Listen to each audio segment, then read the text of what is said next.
दिनांक 7 और 8 जून की दरमियानी रात महतवास निवासी फरियादी गौतम शर्मा के घर पर रात में घर की दूसरी मंजिल के पीछे के दरवाजे में सेंध लगाकर अज्ञात व्यक्ति द्वारा घर में घुसकर अलमारी में रखे 11 लाख रुपए नगद चोरी कर भाग जाने की रिपोर्ट बिरला ग्राम थाने पर की गई थी।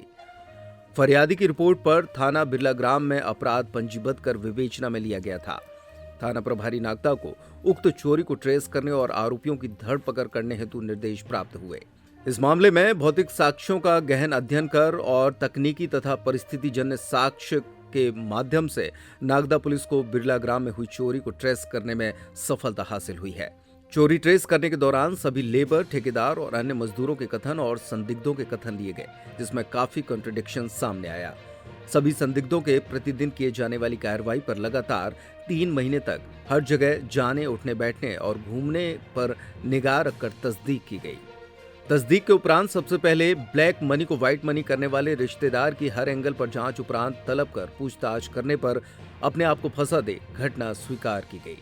आरोपी द्वारा अपने परिजनों और अन्य रिश्तेदारों को घटना के संबंध में बड़ी सफाई से अपने आप को पाक साफ सिद्ध करने का प्रयास किया गया, लेकिन नागदा पुलिस द्वारा उसके बताए गए हर शब्द विशेष पर गौर देकर उसको और उसके द्वारा बताए गए शब्दों से तस्दीक कर पूछताछ की गई और घटना स्वीकार कर ली गई। आरोपी ने बताया कि फरियादी के घर पर काम करने वाले ठेकेदार द्वारा अलमारी में रखे रुपए देखकर पूरे घर की रेकी कर घर में घुसने और भागने के स्थानों को चिन्हित कर बहुत ही सावधानी पूर्वक अकेले चोरी कर अपने इंदौर के रिश्तेदार के माध्यम से चोरी के रुपयों को खपाने तथा अन्य दोस्तों को बिना बताए रुपयों को व्हाइट मनी में बदलने के लिए प्रयास किया गया। आरोपी के गिरफ्तारी के बाद अभी तक 5,50,000 रुपए की रिकवरी की गई है। आरोपी को न्यायालय में पेश कर शेष रुपयों की बरामदगी हेतु पुलिस रिमांड पुलिस ने चाहा है।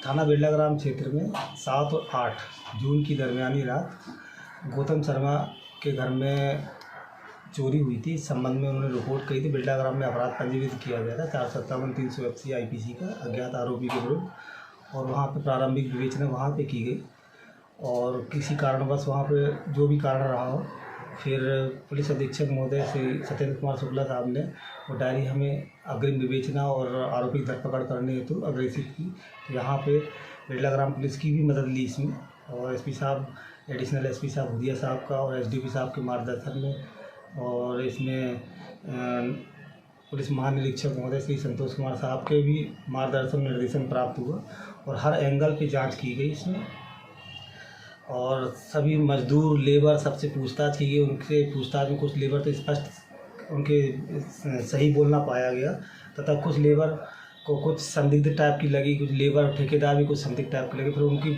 और बारीकी से हम लोगों ने जांच की, बैंक के स्टेटमेंट भी निकाले, कई साल पुराने स्टेटमेंट निकाले, मतलब 5 साल पूर्व से स्टेटमेंट निकाले, उसकी पूरे स्टेटमेंट का अध्ययन किया। इसमें अध्ययन करने के उपरांत देखा कि पहले किसके पास कितना ट्रांजैक्शन होता था, फिर उसके बाद कितना ट्रांजैक्शन हो रहा है, और घटना के बाद एकदम कितना ट्रांजैक्शन शुरू हुआ। इसमें कुछ लोग संदिग्ध सामने आए। संदिग्ध दो लोग सामने आए पूरी बैंक डिटेल और अन्य गतिविधियों के आधार पर। तो उनको फिर हमने रेकी किया, प्रतिदिन क्या कर रहे थे, घूमने जा रहा है, मतलब जो व्यक्ति साधारण व्यक्ति है जो कभी मसाज नहीं कराता, कहीं अनावश्यक घूमने नहीं जाता, वो व्यक्ति उदयपुर जा रहा है, सावरिया जा रहा है, गाड़ी करके जा रहा है, अपने दोस्तों को घुमा रहा है, कई लोगों को पैसे दे रहा है, उधार दे रहा है, प्लाट खरीद रहा है। इस चीज़ का भी हम लोगों ने अध्ययन किया, और अध्ययन करने के उपरांत फिर वरिष्ठ अधिकारियों के मार्गदर्शन में एक एक करके पूछताछ की गई।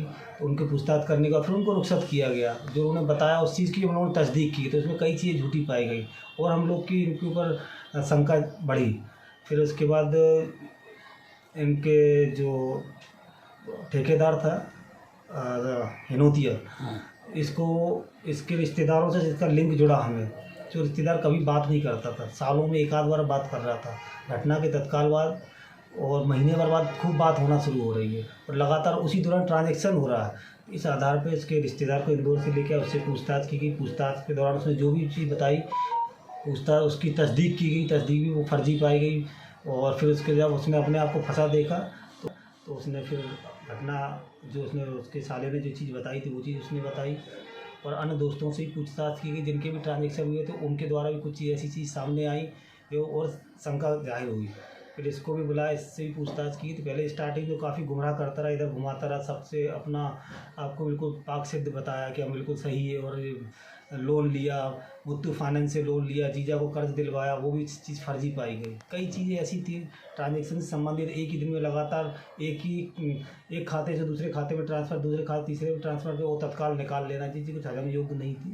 तो अपने आप को फंसा देकर उसके द्वारा भी घटना करना स्वीकार किया गया। जिसको उधार पैसे दिए थे, और इस पूरे प्रकरण में करीब 5.5 लाख रुपए की रिकवरी हो गई। 5.5 लाख रुपये और शेष बचे हैं, और हम लोग इसकी जांच करेंगे। आज माननीय न्यायालय के समक्ष दोनों आरोपियों को रिमांड हेतु प्रेषित किया गया है। सर किसने चोरी करी है, मतलब वहाँ पर मुख्य आरोपी कौन है? मुख्य आरोपी इसमें जो ठेकेदार है हिनोतिया, उसने चोरी की थी।